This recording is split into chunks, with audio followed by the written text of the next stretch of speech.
월화정인. 두 사람의 속은 두 사람만 알리라. 조각달이 낮게 뜬 밤, 한껏 차려입은 남녀가 담벼락 모퉁이에 서 있습니다. 쓰개 치마로 얼굴 일부를 가렸지만 전형적인 조선 메인으로 보입니다.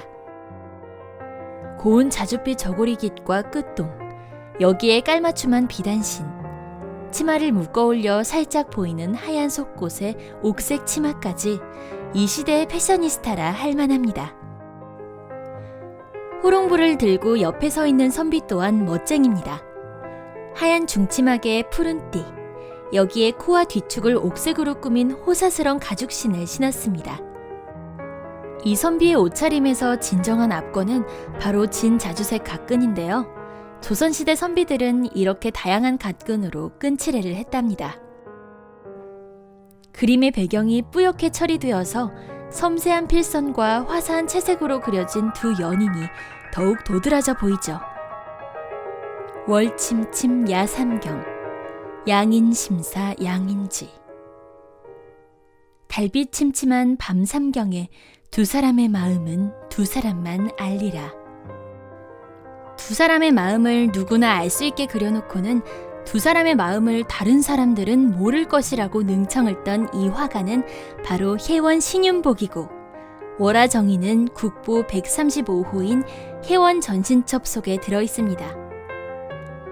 가로 28cm, 세로 35cm 크기의 총 30폭의 그림으로 이루어진 이 화첩에는 사대부가의 점잖은 여인부터 청상과부, 빨래터, 우물가, 기방 등 어디서나 볼 수 있는 여인들의 삶과 풍속이 담겨 있습니다.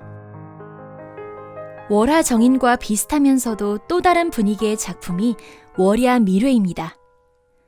보름달 뜬 밤, 담벼락에서 연인이 만났습니다.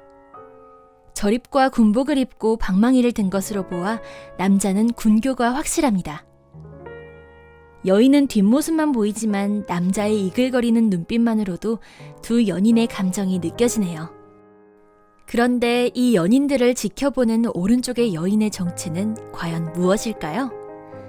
바람 피우는 남편을 미행한 군교의 부인이라는 설도 있고, 여인의 얼굴에 물든 홍조로 보아 부인이 아니라 두 남녀를 맺어준 중매인이라는 설도 있습니다.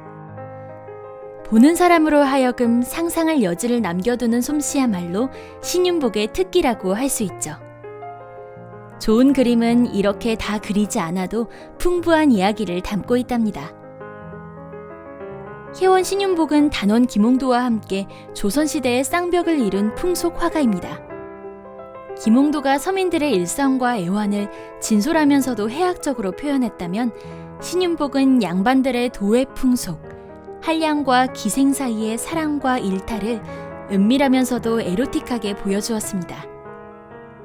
두 화가 모두 당시의 사회상을 반영하고 있지만 표현하는 방식이 상당히 달랐는데요. 우선 주막 풍경부터 볼까요?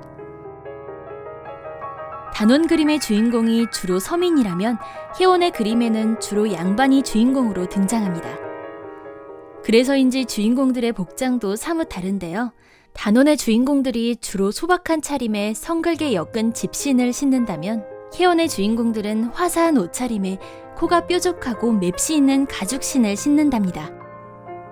이제 우물가로 나가볼 텐데요. 단원은 장면 설명에 필요한 사물을 최소한으로 배치하고 배경을 거의 생략하지만, 혜원은 반대로 주변 풍경을 치밀하게 묘사하는 방식으로 인물의 심리를 표현합니다. 단원이 강하고 빠르게 인물을 표현한다면, 혜원은 매우 여리고 부드러운 필치로 그립니다. 한마디로 말해서 단원이 행동파라면 혜원은 심리파라고 할까요? 혜원의 특징을 가장 뚜렷하게 보여주는 것은 뭐니 해도 이전의 풍속화들에서 찾아볼 수 없는 선명하고 아름다운 색채감입니다. 음력 5월 단오날의 풍경을 담은 단오풍정은 신윤복의 대표작품이자 혜원 전신첩 30폭 가운데 기생이 제일 많이 담긴 그림이기도 합니다. 당시 한양 기생들의 맵시가 생생하게 담겨있죠. 한쪽 다리를 올리고 그네를 타는 여인의 올라간 치마 안으로 엿보이는 하얀 속바지가 치마의 붉은 빛을 더 강렬하게 만들고 있습니다. 당시에는 몸에 붙고 길이가 짧은 3회장 저고리가 유행이었는데 깃과 끝동, 옷고름과 겨드랑이 부분까지 자주색으로 맞췄습니다. 길게 따은 머리를 매만지고 있는 여인의 풍성한 치마 색깔과 냇가 주변에 펼쳐진 푸른 빛도 일품이죠. 그네 타는 여인의 치마에 사용된 빨간색 안료는 천연광물인 주사광석인데 절구공이에 갈아서 가루로 만든 다음에 악효를 섞어서 사용했다고 합니다. 화사함이 돋보이는 저고리의 노란빛은 해등나무의 수액을 뽑아서 만든 등황을 썼고 냇가 주변에 칠해진 푸른빛은 쪽을 사용한 것이랍니다. 쌍검대무에서 칼춤을 추는 두 기생의 현란한 옷 색깔도 멋지지만 그림 아래쪽 악공들이 입고 있는 도포의 빛깔이 조금씩 다 다른 푸른색인 것을 보면 신윤복은 진정 세계 마술사였구나 하고 감탄하게 됩니다. 신윤복은 이렇게 자연의 숨결에 사람의 정성이 더해진 고운 색들로 화폭을 아름답게 채웠습니다. 신윤복의 작품 세계를 말할 때 놓쳐서는 안 되는 또 하나의 특징은 그림 속에 담겨있는 풍자와 해악입니다. 소복을 입은 과부와 젊은 아가씨가 가지가 앙상한 소나무 둥치에 걸터 앉아 있습니다. 과부는 야릇한 미소를 띠고 있고 옆에 앉은 아가씨는 표정이 다소 뚱해 보이면서도 발그레하게 상기된 얼굴로 과부의 치마자락을 움켜쥐고 있네요. 그녀들의 시선은 한창 짝짓기하고 있는 개들에게 향해 있습니다. 혜원이 아니라면 상상하기도 어려운 작품 이부탐춘. 과부의 하얀 소복과 대비되는 여인의 풍성한 가채와 연지를 바른 듯 새빨간 입술, 여인들이 앉아있는 늙고 볼품없는 나무와 담장박 꽃나무의 선명한 대비를 통해 수절 과부가 지켜야 할 절개라는 것이 얼마나 애처롭고 위태한지 느끼게 해줍니다. 이런 은근하면서도 날카로운 풍자와 해악이야말로 신윤복의 트레이드마크라고 할 수 있겠죠. 혜원 신윤복은 이렇게 은근히 드러내고 지그시 이야기를 건넵니다.